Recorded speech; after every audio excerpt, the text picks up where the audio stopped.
Hey there editors and colorists, welcome back to my YouTube channel. I want to show you very quickly just how powerful the Tim's Tools Super Skin tool actually is. So I have taken an image which is a little bit more challenging, and I want to show you how you might traditionally go about doing this versus how quick and easy it is using the Tim's Tools Super Skin tool. So here we go, we've got an image here that clearly has got a color cast going on. She's under red light. Now if I wanted to give her nice natural looking skin but also retain the red highlights and bits and pieces, I might go about this by adding a node. So we'll do that, add Alt S to add a node, and then we're going to qualify her skin.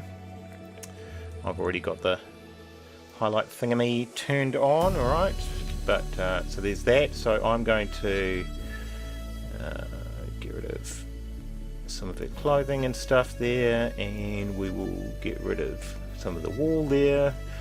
Okay, so obviously you could do a far better job of qualifying her skin than I have, but this is fine for our purposes. And then I would take that and I would go, right, now we need to move to the scopes. And I would go down to the scopes and I'd have a look at, in this case, the RGB parade. So I happen to know skin tones generally go red highest, green in the middle, and then blue a little bit lower.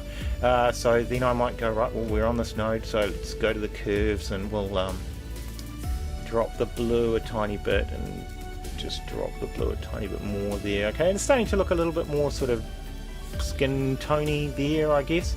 But we want to check it, so we'll go to the vector scope.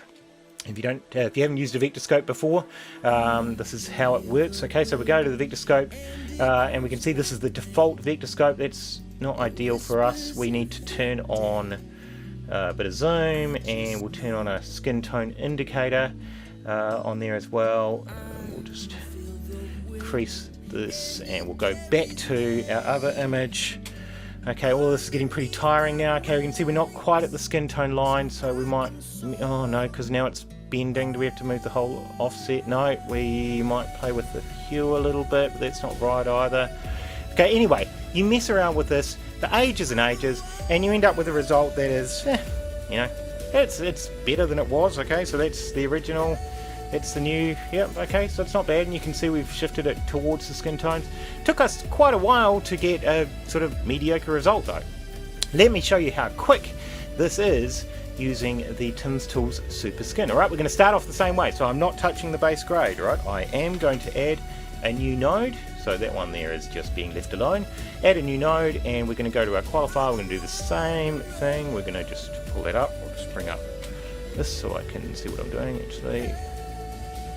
Alright, and again, what do? We lifted luminance a little bit, and we dropped the saturation a little bit. Alright.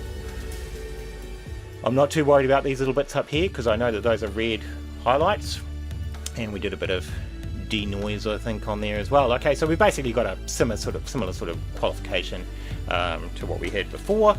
Right, I am going to add another new node at the end, and this is where it gets interesting. I drop Tim's Tools Super Skin on there. Now, just so you know I'm not cheating, I have hidden the vector scope. I'm using no scopes whatsoever. I'm going to go back to the qualified image of our skin tone.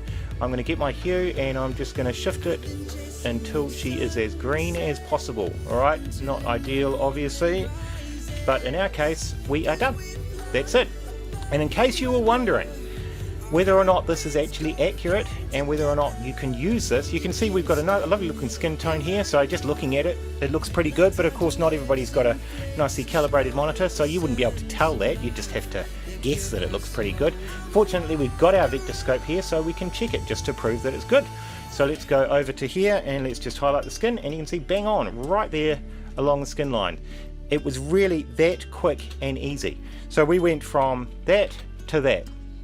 And just out of interest, this was where we got to with the other method that would have taken a 20-minute long YouTube video to get to, and this is where we got to with the Super Skin Tones method, which literally 4 or 5 seconds tops. You can get hold of Super Skin from Tim's Tools using the link below, and you can get results just like this, just as quickly as that. Very, very easy, very powerful, nothing else quite like it available. Get hold of it now at the link below. Thanks for watching.